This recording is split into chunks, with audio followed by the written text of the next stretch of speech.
आप सभी को राधे राधे। आज है 21 अक्टूबर 2023 के हरियाणा करंट अफेयर। इस वीडियो में हम लोग पढ़ने वाले हैं।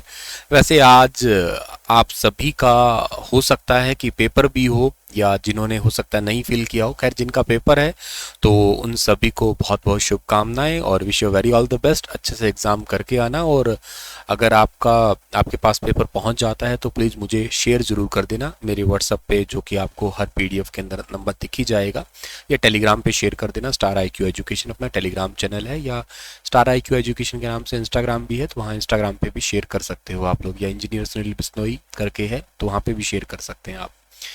कल आपसे सवाल पूछा था मैंने, उस सवाल का ठीक आंसर क्या रहेगा कि हाल ही में किसने आलू की दो नई किस्म विकसित की है। तो आलू की नई दो किस्म विकसित की है अभी हाल ही में किसने? हरियाणा एग्रीकल्चर यूनिवर्सिटी के द्वारा। तो इस सवाल का ए ऑप्शन सही था। एचटेट की प्रिपरेशन अगर करना चाहते हैं तो स्टार आईक्यू एप्लीकेशन पे बैच अवेलेबल है, आप इसे ले सकते हैं। हरियाणा में हाल ही में कितने खेलों इंडिया केंद्र की घोषणा की गई है? आज के लिए सबसे इंपॉर्टेंट सवाल है ये वाला, बहुत ज़्यादा इंपॉर्टेंट क्वेश्चन है ये। खेलो इंडिया केंद्र की घोषणा, देखो ऐसा है, टोटल तो खेलो इंडिया केंद्र हरियाणा में बनेंगे 15 बनेंगे, जिसमें से 10 तो बन चुके हैं। तो मतलब इस सवाल में ऑप्शन में तो 15 तो है ही नहीं, तो 10 लगा ही देते हैं हम लोग। तो अगर मैं टोटल की बात कर रहा हूँ ना, ये देखो ऐसा है कि 10 खेलो इंडिया हरियाणा वासियों को समर्पित कर दिए गए हैं। टोटल बनेंगे 15 बनेंगे, 5 अगले साल स्थापित कर दिए जाएंगे। तो मुख्यमंत्री जी ने 10 खेलो इंडिया केंद्र हरियाणा वासियों को समर्पित कर दिए। इनमें से 10 कौन से हैं? तो पहला है इसमें से अंबाला, दूसरा फरीदाबाद, तीसरा पलवल, चौथा इसमें जींद है, पांचवा इसके अंदर झज्जर है, छठवां यमुनानगर है, सातवां चरखी दादरी है, आठवां इसके अंदर कुरुक्षेत्र है, नौवां इसके अंदर जो है ना वो कैथल पड़ रहा है, और 10वां इसमें भिवानी है। टोटल 10 खेलो इंडिया केंद्र हरियाणा के अंदर घोषणा हो चुकी है।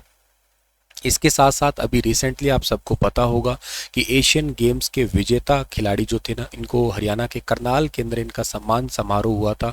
वहां पे मुख्यमंत्री जी के द्वारा स्वर्ण पदक विजेता को 3 करोड़ रुपए दिए गए हैं, रजत पदक जिसने जीता है उसको 1.5 करोड़ दिए गए हैं, कांस्य पदक जिसने जीता है उसको 75 लाख दिए गए हैं, और जो खिलाड़ी प्रतिभागिता पार्टिसिपेट खिलाड़ी था उसको 7.5 लाख रुपए दिए गए हैं, और नौकरी के लिए ऑफर लेटर भी दिया है। क्योंकि आपको पता है हरियाणा के अंदर अब कोई भी मेडल लेके आए किसी भी इवेंट के अंदर, नेशनल इंटरनेशनल इवेंट का, जो जैसे आपके एशियन गेम्स की बात करते हो, कॉमनवेल्थ की बात कर रहे हो, या वर्ल्ड रेसलिंग चैंपियनशिप की बात कर रहे हो, तो इनके कोई भी मेडल लाने के बाद हरियाणा में ग्रुप सी, बी, ए इनमें पोस्ट दी जाएगी, जॉब दी जाएगी खेल डिपार्टमेंट में। वो अलग अलग लेवल की पोस्ट हो सकती है, पर हाँ पोस्ट जरूर दी जाएगी। अच्छा, इसके साथ ही एक क्वेश्चन रिवीजन के रूप में बता रहा हूँ कि कल ही पढ़ाया था कि मुख्यमंत्री जी ने आशा वर्कर्स को दिवाली का तोहफा दिया है। पहले 4,000 रुपये मिलते थे, इनको 2,100 रुपये बढ़ा के अब कर दिए 6,100 रुपये, और के साथ ही अगर वो रिटायर्ड होती हैं तो उनको 2 लाख रुपये उस समय सेवानिवृत्ति के समय पे दिए जाएंगे। तो राज्य स्तरीय सम्मान समारोह हुआ है कहाँ पे? ये हरियाणा के अंदर हुआ है, करनाल के अंदर हुआ है, और कर्ण स्टेडियम के अंदर हुआ है। ये हरियाणा के बिजली मंत्री और जेल मंत्री यहाँ पे शामिल थे। हरियाणा के खेल मंत्री तो खुद अब है ही, हरियाणा के खेल मंत्री तो हरियाणा के मुख्यमंत्री ही है एक्चुअली। पहले खेल मंत्रालय सरदार संदीप सिंह के पास में था, लेकिन अब तो इन्हीं के पास में हो गया ये। चलो ये तो ठीक है बात, लेकिन ये 3-3 करोड़ के चेक इनको दिए गए हैं जिनको गोल्ड मेडल मिला है। अच्छा, इसके अलावा बहुत इंपॉर्टेंट क्वेश्चन है कि हरियाणा में किन जिलों में शूटिंग रेंज बनाई जाएगी? शूटिंग रेंज हरियाणा में बनने वाली है, एक तो पंचकुला में, एक झज्जर में, यानी कि इस सवाल का ऑप्शन नंबर डी सही रहेगा। और इसके अलावा इसी के साथ लगता है एक वेरी इंपॉर्टेंट क्वेश्चन और भी है कि हरियाणा में किन जिलों में तीरंदाजी प्रशिक्षण केंद्र बनाया जाएगा? तो हरियाणा में तीरंदाजी के लिए जो आपकी आर्चर की जो रेंज है ना वो बनने वाली है। Archer range, actually shooting range, Archer range जो है ना बनने वाली है कहाँ पे? यमुनानगर और फरीदाबाद के अंदर, यानी कि इस सवाल का भी ऑप्शन नंबर डी ठीक रहेगा। तो ये दो बड़ी बड़ी घोषणा और भी है कि झज्जर और पंचकुला के अंदर शूटिंग रेंज बनेगी हरियाणा में, और यमुनानगर और फरीदाबाद में तीरंदाजी की प्रशिक्षण केंद्र है उसका सेटअप होने वाला है। और इसके अलावा स्थानीय स्तर पर आवश्यक खेल उपकरण भी उपलब्ध करवाए जाएंगे, और छोटे खेलों के विजेता खिलाड़ी भी अब नगद पुरस्कार ले सकेंगे। हरियाणा में खेलों को बढ़ावा देने के लिए ऐसा किया गया है। वैसे मुख्यमंत्री जी ने टोटल पैसा 81 करोड़ रुपए खिलाड़ियों को बांटा है अभी, जैसे कि गोल्ड के लिए 3 करोड़ है, सिल्वर के लिए 1.5 करोड़, ऐसे करके टोटल जो है ना 81 करोड़ रुपए बांटे हैं। हालांकि इसमें सभी खिलाड़ी नहीं आ पाए थे, जैसे टोटल नीरज चोपड़ा समेत टोटल 22 खिलाड़ी इस कार्यक्रम में नहीं पहुंच पाए थे अपने इवेंट की प्रैक्टिस या बाहर होने की वजह से, लेकिन टोटल इनको पैसे और ये खैर इन तो को मिलना ही मिलना है ये। अच्छा, इन जिलों के लिए तो ये हो ही गया। अच्छा, जो सेंटर बनने वाले हैं ना आपके जितने भी, इन सेंटर्स को 5 लाख रुपए की स्वीकृति मिली है इन सेंटर्स को बढ़ाने के लिए। इन सेंटर्स में मतलब एक टाइप से खेल नर्सरी है जिसमें खेलों की ठीक ढंग से प्रिपरेशन करवाई जा सकेगी। हरियाणा में वैसे 1100 नर्सरियां भी तैयार हो रही है, 1100 खेल नर्सरी चल रही है, तैयार हो रही है। बच्चे अपने देश के लिए गोल्ड मेडलिस्ट और प्रतिभावान खिलाड़ियों से प्रेरणा लेके आगे बढ़े और हरियाणा का नाम रोशन करे, ऐसा मुख्यमंत्री जी का कहना है। वैसे भी देखा जाए तो हरियाणा बाकी खेलों से भी आगे ही है, चाहे ओलंपिक खेलों की बात करो, चाहे एशियन गेम्स की बात करो, हर तरफ से आगे ही है। हरियाणा का पूरे देश भर में से लगभग 30-40% का रेशो मेडल का आता ही आता है। और लगातार हम 4 ओलंपिक में मेडल भी तो जीतते ही आ रहे हैं। 2008 से में जीता था हमने, 12 में भी, 16 में भी और 20 में भी। हम लगातार मतलब ऐसा हरियाणा नंबर 1 पे ही है। इसी करके आपको शायद अच्छे से पता होगा कि हरियाणा राज्य का 2022 का जो गणतंत्र दिवस था ना आपका, उसमें जो उसकी झांकी थी, उसमें झांकी का थीम भी खेलों में नंबर 1 हरियाणा था। हालांकि इस बार 2023 की झांकी का थीम क्या था, अंतर्राष्ट्रीय गीता उत्सव था।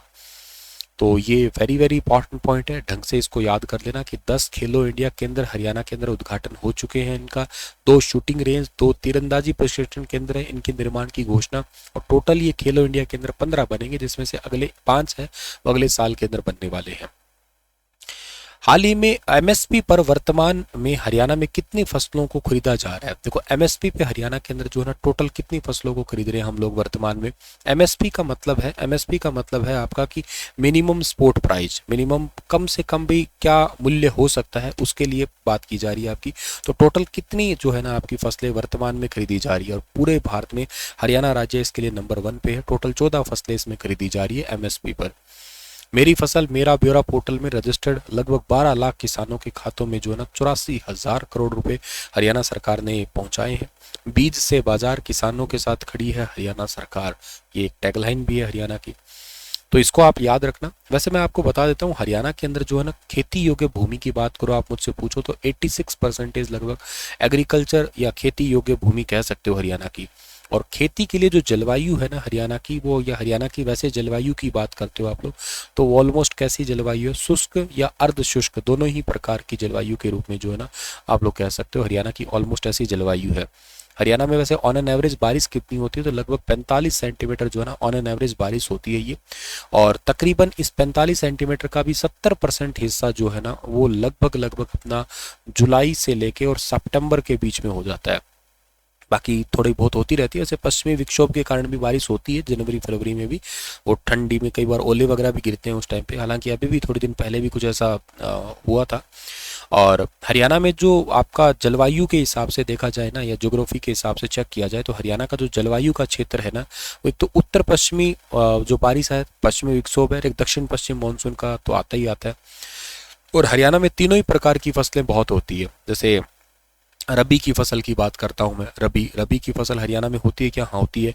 इसको हरियाणा में वैसे क्या कहते हैं, इसको हरियाणा में आषाढ़ी फसल के नाम से जानते हैं। साढ़ी सावनी तुमने सुना होगा, है ना।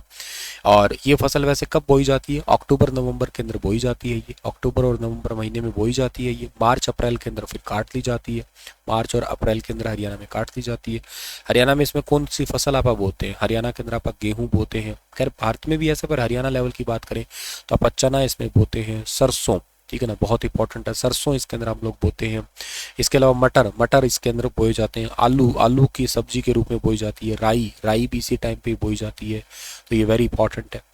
अच्छा, इसके अलावा फिर हम लोग अगर बात करें ना गेहूं की, तो गेहूं में उत्तर प्रदेश के बाद उत्तर प्रदेश, पंजाब, इसके बाद तीसरा हरियाणा है। पहले नंबर पे तो यूपी है जो गेहूं के उत्पादन में, दूसरे नंबर पे आता है पंजाब आता है, ठीक है ना। पंजाब में वैसे प्रति हेक्टेयर के हिसाब से भी आजकल पूरी फसलों के हिसाब से बात की जाए तो ज़्यादा ही है, ठीक है ना। और पंजाब के बाद में जो है ना आपका वो कौन ज़्यादा है, पंजाब के बाद में तीसरे नंबर पर अपना हरियाणा राज्य है, टॉप पे है, ठीक है।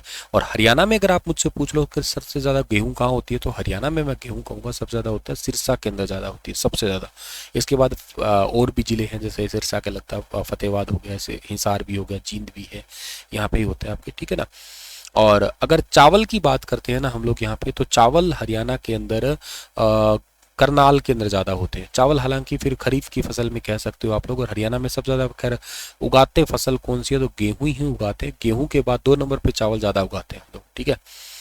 अच्छा, इन्हीं रबी की फसलों में से अगर मैं आपको ये कहूँ कि जो ज़्यादा कहाँ होता है, जो जो हरियाणा में जो ज़्यादा कहाँ होता है, तो हरियाणा में मुख्य रूप से जो ज़्यादा होता है हिसार के अंदर। हिसार के बाद 2 नंबर पे आप कह सकते हो भिवानी के अंदर भी जो ज़्यादा होता है। सरसों की बात करूं तो हरियाणा के अंदर सरसों ज़्यादा कहाँ होती है, तो सरसों हरियाणा के अंदर ज़्यादा होती है महेंद्रगढ़ के अंदर, ठीक है ना। महेंद्रगढ़ के अंदर सरसों ज़्यादा होती है। महेंद्रगढ़ के अलावा फिर और भी जिले में से भिवानी, हिसार, झज्जर, इनमें भी होती है। चना, चना हरियाणा में ज़्यादा कहाँ होता है वैसे, तो चना हरियाणा के लगभग पश्चिमी हिस्से में हो ही रहा है। ओवरऑल हरियाणा में ज़्यादा चना नए आंकड़ों के अनुसार भिवानी जिले के अंदर होता है आपका, ठीक है। बाकी इसके बाद ये आपके हिसार, फतेहाबाद, भिवानी, रेवाड़ी वाले इलाके में भी हो सकता है चना, होता ही है, हो सकता क्या, ठीक है। अच्छा, इसके अलावा हरियाणा के अंदर एक खरीफ की फसल भी तो इंपॉर्टेंट है, खरीफ। अब खरीफ की फसल कब बोई जाती है, सबको पता होगा। खरीफ को आप लोग सावनी की फसल कहते हैं, साडी सावनी, मैंने कहा ना सावनी की फसल कहते हैं इसको हम लोग। अब ये गर्मियों में बोई जाती है, जून जुलाई में बो देते हैं इसको, लगभग सितंबर अक्टूबर में काट लेते हैं। कौन कौन सी मेन फसल है, चावल है। चावल को तो हालांकि नया लगाने के लिए मेरा पानी मेरी विरासत योजना हरियाणा में चली रही है। कपास कह सकते हो आप, कपास ही है इसके टाइम पे। मक्का है, बाजरा है, मूंगफली है, अरहर है, तिल है, ये सारी बहुत सारी फसलें ना, गवार भी इस टाइम पे उगाते हैं। तो ये कई सारी फसलें हैं। और हरियाणा के अंदर मतलब आप कहो बासमती चावल है ना, वो सबसे ज़्यादा होता है। ये बहुत इंपॉर्टेंट बात है, मतलब पूरे भारत में भी सबसे टॉप में आता है इसके लिए। करनाल जिले का बासमती चावल वेरी वेरी इंपॉर्टेंट है, इसलिए तो आप इसको धान का कटोरा भी कह ही देते हैं। वैसे ओवरऑल भारत में झारखंड, वेस्ट बंगाल वहाँ पे ज़्यादा होते ही, लेकिन हरियाणा की बात करूँ तो ये इस चावल की फसल के लिए ना एक मिट्टी चाहिए होती है, दोमट मिट्टी, वो हरियाणा के अंदर लगभग पाई जाती है, तो करके थोड़ा इंपॉर्टेंट है ये। और हरियाणा में इसी टाइम पे बाजरा भी होता है, बाजरा खूब होता है। अच्छा, बाजरा हरियाणा में कहाँ ज़्यादा होता है, तो बाजरा देखो वैसे क्या है, सबसे ज़्यादा भिवानी में होता है। लेकिन एचएसएससी में जब भी पेपर में क्वेश्चन आया ना, मैंने इसको देखा है कि ये महेंद्रगढ़ दिखाया है इन्होंने। एचएसएससी के अनुसार महेंद्रगढ़ ही है, वैसे ओवरऑल आंकड़ों के अनुसार भिवानी ज़्यादा है, लेकिन अब पेपर में आए तो खैर आप तो महेंद्रगढ़ ही मान के चलेंगे, ठीक है ना। सो ये इंपॉर्टेंट है। बाकी और भी जिले हैं, कईयों में होता है ये। जवार भी इस टाइम पे बोई जाती है, जवार। जवार ज़्यादा कहाँ होती है, जवार हरियाणा में रोहतक में ज़्यादा होती है, ध्यान रखना आप लोग, ठीक है। कपास भी होती है, कपास अब हरियाणा में लगभग पूरे में ही होती है। अब कपास में आप लोग यूं कह सकते हो कि 2 प्रकार की कपास कह लो। एक अपन नरमा कहते हैं उसको, तकरीबन अमेरिकन कपास के नाम से जानते हैं, और एक देसी कपास तो होती है अपनी ये। और हरियाणा में ये कपास वाला इलाका जो है ना, ये सिरसा, फतेहाबाद, ये वाला इलाका ज़्यादा है, ठीक है ना। सिरसा हुआ, फतेहाबाद हुआ, हिसार का भी क्षेत्र कह सकते हो। इसे आप सफ़ेद सोना कहते हैं, काला सोना आप मुरा नस्ल की भैंस उसको तो कहते ही है, ठीक है। इस टाइम पे मक्का भी तो उगाते हैं आप लोग, मक्का, भुट्टा, ठीक है ना। तो मक्का जो है ना, इसको बहुत ज़्यादा पानी की एक्चुअली ज़रूरत होती नहीं है। और ये हरियाणा के ऊपर वाले हिस्से जो है ना, जिसका मतलब पंचकुला हुआ, अम्बाला हुआ, उस वाले इलाके में थोड़े ज़्यादा होते हैं। कुरुक्षेत्र, यमुनानगर के अंदर भी होते हैं, खूब होते हैं ये। एक बहुत इंपॉर्टेंट फसल है आज के टाइम में जिसका नाम है गन्ना। ये भी आपकी फसल बहुत इंपॉर्टेंट है, और ये खरीफ की फसल के रूप में कह सकते हो। और गन्ना आपको सबको अच्छे से पता है, मैंने थोड़े दिन पहले भी करंट अफेयर पढ़ाया होगा। यमुनानगर के अंदर सबसे ज़्यादा गन्ना होता है हरियाणा के अंदर, ठीक है। वेरी वेरी इंपॉर्टेंट है, कई बार पेपरों में आया है ये, ठीक है। इसको पानी की ज़रूरत ज़्यादा होती है, इसको बारिश की भी ज़्यादा ज़रूरत होती है। इसके अलावा हरियाणा में इन 2 फसलों के अलावा आप जायद की फसल भी उगाते हैं, जो रबी और खरीफ के बीच में होते हैं ना, तरबूज है, खीरा है, ककड़ी है, ये वाली फसलें। और ये मतलब काफ़ी इंपॉर्टेंट है, इनको भी आप याद कर सकते हो, ठीक है।